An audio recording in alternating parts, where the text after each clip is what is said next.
Near mint condition, the home of collected editions. That cover's so awesome. Absolute format is the best way to own this store. Time to empty those wallets and fill those shelves.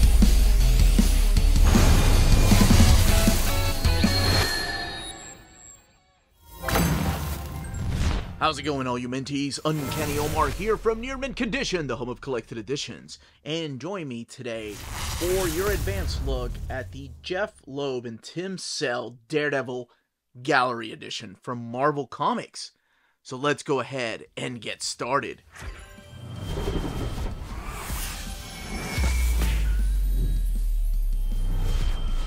And welcome back, everybody. So here we have the latest of the Jeph Loeb and Tim Sale color books. If you remember the Spider-Man Blue, that was one of them. But this is actually the very first one that both of them worked on at Marvel Comics.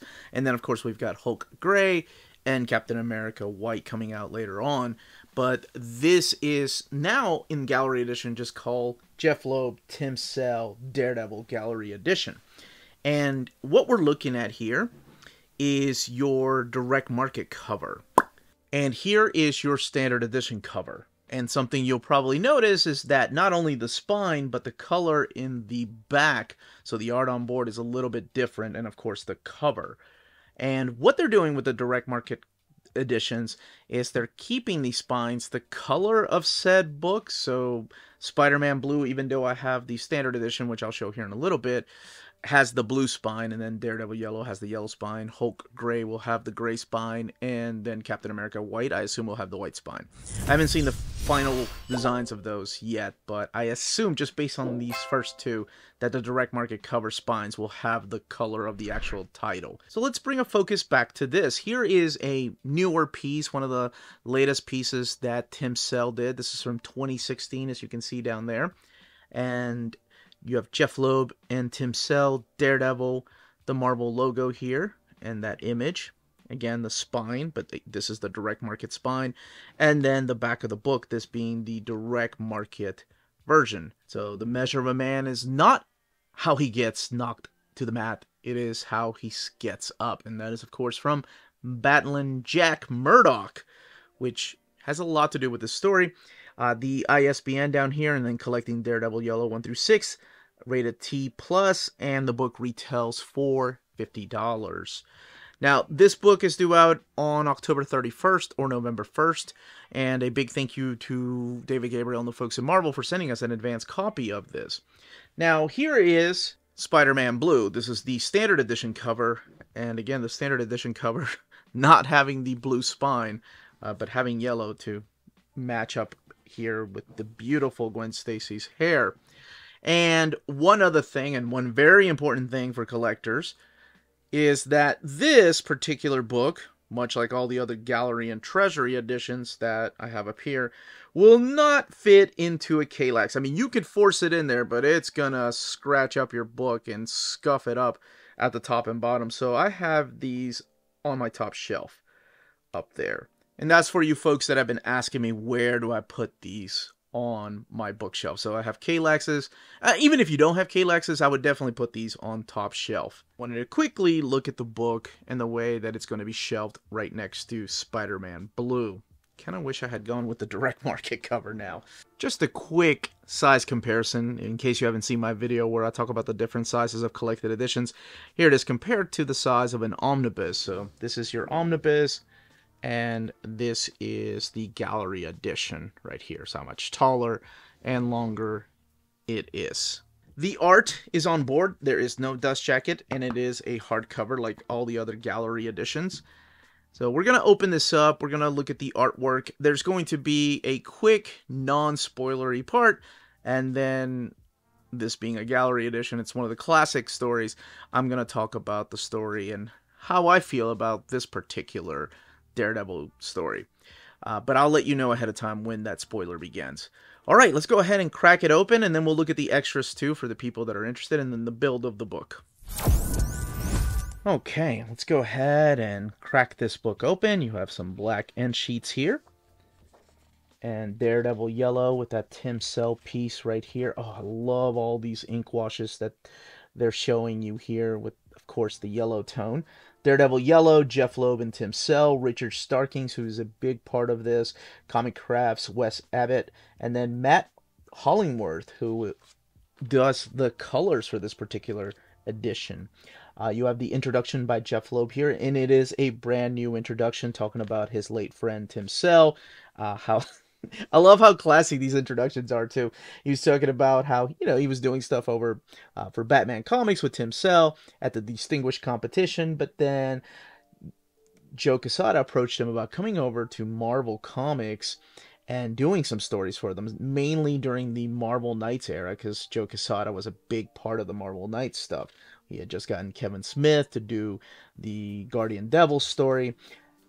And speaking of which, if you haven't read Guardian Devil, if you haven't read Born Again, those two stories I feel like are really important before reading this particular story to kind of understand the character of Matt and where he is during this particular time. Because even though you're looking at the yellow costume, the very first one from his early appearances, it is still written in the way that Spider-Man Blue is written, and that is he is talking of present time, well, I guess present time in 2001, but reminiscing about the past. So the way the covers are done is you get a sketch of the cover. I love that. Chapter 1, couple of thumbnail sketches, the sketch, and then you get the full cover right here and the name of the title of this particular issue, the Championship Season. And then you begin the story, like I said, in present time, but immediately you jump into a flashback of his past. So the story is a love letter, a much more simpler time type of story, back to the fun and hijinks that was Daredevil before Frank Miller. And there's nothing wrong with Frank Miller's era of Daredevil, but it did change the character of Daredevil. And I'll talk a little bit more about that when I do an overview of the Mark Waid run on Daredevil. But this is talking about his love back then. And not just his love for Karen Page, who is regarded as one of his earliest crutch. Well, in comic books, in Daredevil lore, he was really, really all about Karen Page earlier on, especially if you've read the Silver Age era. And it's not just the love for Karen Page, but also the love for his father, battling Jack Murdock, the guy that boxed. And I'll talk more about that in the spoiler part of this overview. But I wanted to showcase what the artwork looked like, because we're looking at Tim Sale. Even though it's a love story and the colors are a little more vibrant, of course, than probably what you're used to, something like this, it is still kind of a noirish tale. There are some color tones that he uses through here that reminds you that this is also kind of a detective noir type of story from time to time. Not all the time, but you are reminded of that. You're going to see some, definitely some cameos by some of the characters in the Marvel Universe, whether they're villains or superheroes. During this time, I'm sure you saw the Fantastic Four. But you are going to see some cameos, but this is also a solo story about Daredevil. And what the main premise of this particular story is that Daredevil only wore his yellow costume for 7 issues. And that is, of course, until Wally Wood came in and was like, no, we're going to make his costume red.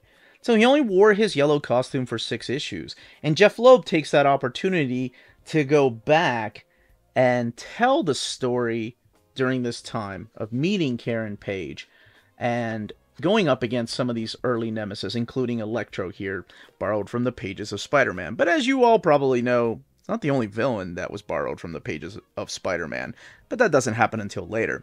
Now, speaking of said villain, if you're expecting things like Bullseye and Elektra and Kingpin in here, not really. Not in the way that you would expect them to show up. This is truly the early stages of Daredevil in his yellow costume. And there's a really beautiful reason why he wears that yellow costume. Don't read the introduction. Because in the introduction, he goes into a little bit as to why. And even Joe Quesada was like, man, I wish I had thought of that idea. I thought it was really cool. And then there's a reason, of course, why he decides to change his costume towards the end and wear the classic red costume that you know and are familiar with, whether you watch the movie or you've seen the Netflix series. It's that red costume that he has. Now, that's all I will say about this, because it's only 6 issues, and much like the way that Spider-Man Blue is written, this is written in that very similar fashion. All the way in the back, so here we have some of the ink washes right here, which I think are so freaking awesome, that they add a certain texture to the particular frames, and just look how much space there is, the contrast, it's just awesome. And then on top of that, you can go back and look at the colors that Hollingsworth added, like the yellow for all the lightning that Electro's producing. But I think it's really beautiful. And then right here, this is where Jeph Loeb takes this chance to talk about why he loved working with Tim Sale, and he just uses one page in particular, actually just 2 frames, this frame of Karen Page, again, just using the ink wash, while you can go back and look at the colors here, talking about how she doesn't really see all of Matt, and you only see part of the body right there, so it's only, like, it's almost like telling the story through the eyes of the reader, like we just caught a glimpse of the superhero that was just swinging by. And then, of course, this right here, the contrast between the dark and the light right here, where it just focuses on Karen and Foggy's faces, so it brings attention to them, and it makes the scene a little more impactful. And then the character or sketches of Daredevil, including some fan sketches from conventions. This is an unused, unfinished piece of artwork for the promotional piece right here, and then that piece right there, which ink washed. And your end sheets. The book has 168 pages. Let's look at the binding, and we'll talk about the art here in a second. Then I'm going to the spoilery part. So we do have sewn binding. Not much of an eye, not really, but it does lay over nicely. Very, very, very minimal gutter loss, if any, really. This one is printed at the iMac printer, like some of the most recent gallery editions have been. And there is just, let me just show you, because it is printed in this glossy paper stock, but of course leave it to Daredevil to be stories told through nighttime. Here we go. So here's some daylight stuff. No real bleed through here, but towards the white, if you're really looking for it, maybe that's a frame. I think it's a, nope, that's not a frame. I don't know, maybe my eyes are playing tricks. Maybe I'm just so looking for the stuff. Okay, no. What I'm looking at here is this frame right here. But it's something that I'm looking for. And again, I have those 2 big LED lights pointing right at the book, so there's no real glare there. But this, want to be as thorough as possible. I'm sure you've noticed that there are frames here. The book is framed. Very much like Spider-Man Blue has the framing right here. Except this time around, there's 2 different pictures of Daredevil. But Spider-Man Blue's like that. As a matter of fact, most of these gallery editions are like that, where you have some framing going on. Well, this one, not really. You just have it kind of just blown up. Weapon X, I think this one here is one of the best examples of paper stock and color restoration. And it just doesn't look like it's has a frame because they blew up the entire issue. That's not to say that there are no splash pages in here, but I do like the way this is done. Whereas most of these, they've blown up the art, but also had a frame here, and that's because of the dimensions that they're using. Some of them don't have that, but this one does. I did want to point that out in case you're expecting the art to be completely to the edge here. It doesn't really do that. I think I did a quick comparison, because I don't have my trade paperback. I think I let somebody borrow it, and I never got the omnibus edition of this. But I did a quick comparison of the Spider-Man One More Day to the art in the omnibus, and you can see what has been added as far as the art. Alright, the spoilery part. Let's go back to the beginning. So, for all the people that have read this already, and for all the people that just don't care about spoilers, wait a minute, what are you doing here if you don't care about spoilers? You should read this. It's a good book. Okay, for the people that have read it, for the people that don't care, let's talk about some things in here. So this is basically like your Spider-Man Blue. You start off with Daredevil in present day, of course being in 2001, because this is the first color story that Jeph Loeb and Tim Sale worked on. And he's talking to Karen, but he's not talking to Karen like Spider-Man was talking into the tape recorder. He's writing her a letter. And he starts off with how much he misses her, and how he just gets lost thinking about the past, and the tears that just won't stop coming. And this is, of course, after Karen Page passed away. So that's why I said you have to at least have read Guardian Devil or and Born Again, because I feel like those two stories are very important to this particular story. And then it goes to the past and talking about his dad. So very much like the Silver Age stories, you know, him and Franklin Nelson, Foggy, get together. They start living together. His dad doesn't want him to be a fighter. His dad, of course, wants him to be a lawyer. He wants him to go to the best schools because he's a smart guy. This is after he had his accident, right, with the radiation that made his eyes go blind. So he is blind during this time at the beginning of this. This isn't retelling the origin of Daredevil. We've seen that already. We have the fight here with Crusher Creel that, of course, he doesn't want to lose. So he sees his son out there in the audience, even though his son can't see him. I love this too, right here, the way that it's written. I know that my dad's looking at me. Even though I can't see, I know he's looking at me. And he was. So he refuses to throw the fight and wins, even though it ends up costing him his life, because he was supposed to throw the fight. So Sweeney and Slade, so the Fixer and Slade, come in here and kill him. And Matt knows something's wrong. He can't sense his father's heartbeat. So this is, again, a retelling, but a little bit of a retcon, adding a couple of elements in here. I mean, seriously, I just finished rereading this a few months ago, and there's a lot of this in here. There's one thing that's missing, and I thought that they had added it, and that is, the Matador is in here for a little bit, but that is Mr. Fear, the story of Mr. Fear. I wish they had added that in here just a little bit. It ends perfectly, right? It's no reason to add it. Just wish that they had like a little Easter egg in here. So yeah, Matt goes to law school, graduates law school. The justice system fails him because Slade and the Fixer are not put in prison, even though he has all of this evidence against them. So they let him go. And what happens earlier is that Jack Murdock gives Matt his robe. So those are his colors, the yellow colors, right? And he ends up giving Matt his robe. He's like, I want you to have this. I'm through. I'm never going to use it again. I never want to box again. I didn't throw the last fight. I'm a winner. And I love that. So that's where Matt gets the costume. Like, he makes you can see him sewing the costume together and putting it on. I don't know if he made the gloves and boots himself or the Billy Club, but I thought that was really good. He talks about how he can still smell, the aftershave when he's getting it out of the trunk. He hadn't been there since his dad died. So while the justice system failed him, Lady Justice, who's also blind, fails him, he's going to make amends. He's going to make sure that there's some kind of vengeance paid, and that's why he decides to dress up as Daredevil. Now, during this time, of course, we already have the Avengers are established, because there are some things about the Avengers being said through here.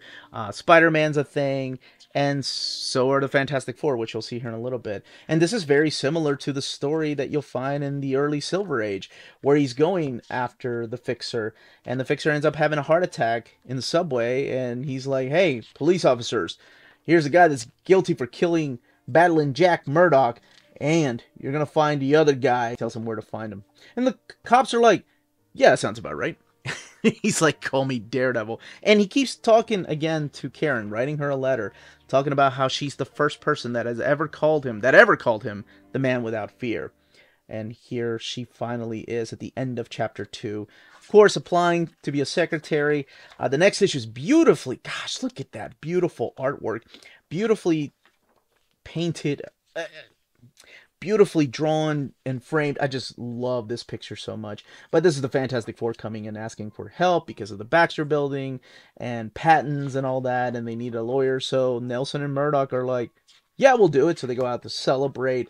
And, this is when Matt starts developing feelings for Karen Page. And Karen's all dreamy-eye about Matt because, he's a good-looking guy. I love this part right here. This is where they hustle. This is not in the original comics, but I love this edition where Foggy and Matt hustle these group of guys that are playing pool. And they were telling Helen Keller jokes, but I love the way that Matt handled this. He was kind of showing off a little bit because he's a little sweet on Karen, even though Foggy's interested in her.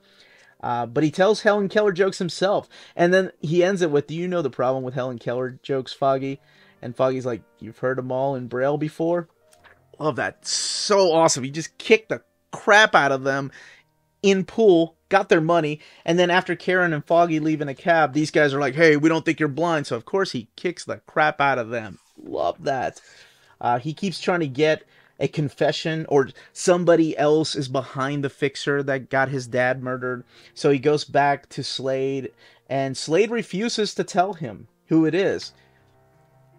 We have the introduction of the Owl in here, who will end up kidnapping Karen Page. Very much like those Silver Age stories.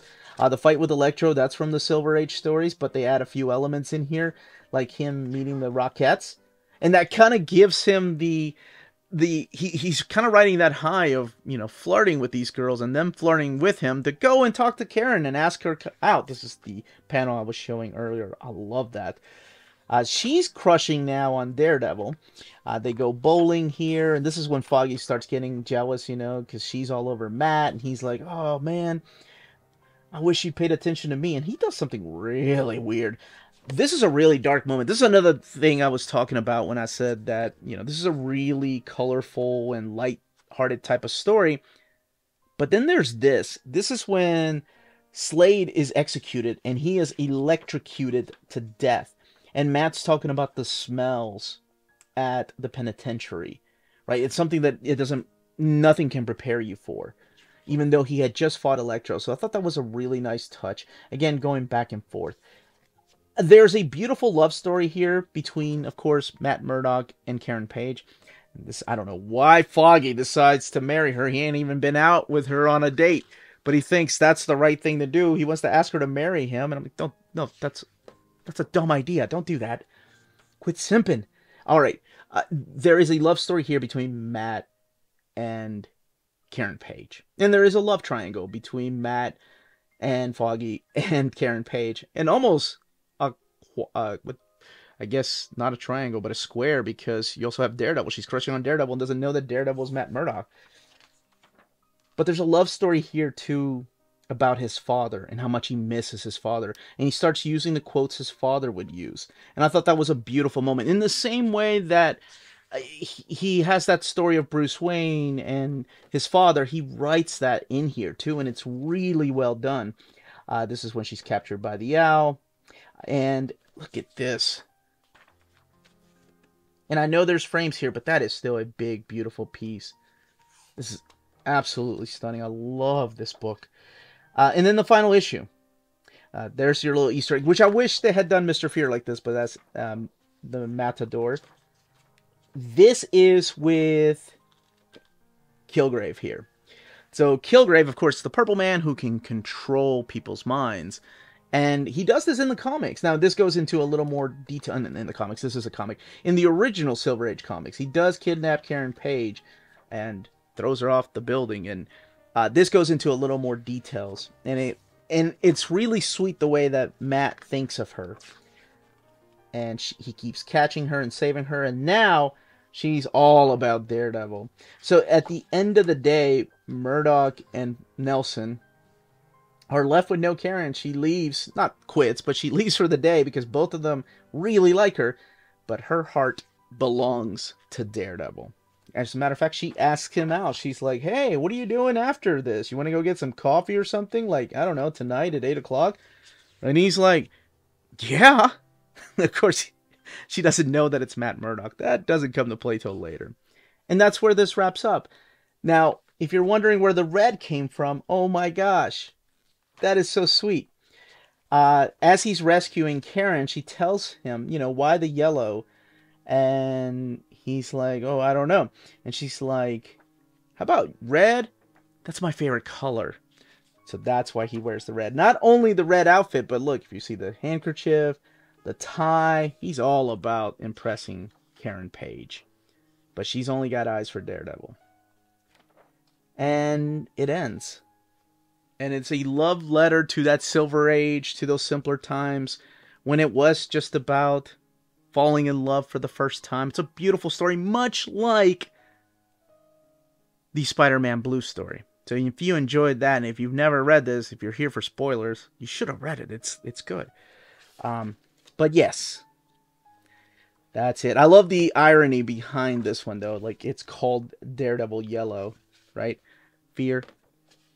But I mean, is that irony? I think that was done on purpose. That, as they say, is that.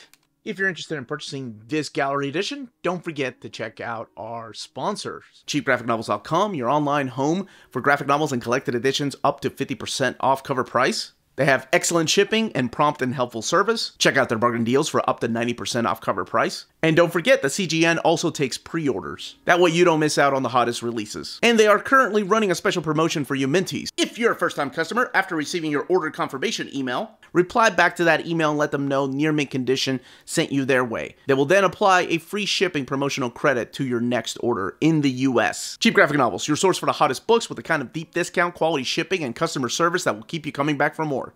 And that was the content, the page count, and build of this book. Let me know in the comments down below if you've never read it and you're going into this completely blind. If you have it in trade paperback, if you have the omnibus editions and you're good with those. And if you have any other questions, leave them down below. Don't forget to smash that like button on the way out. Everyone stay healthy and safe out there. Much love.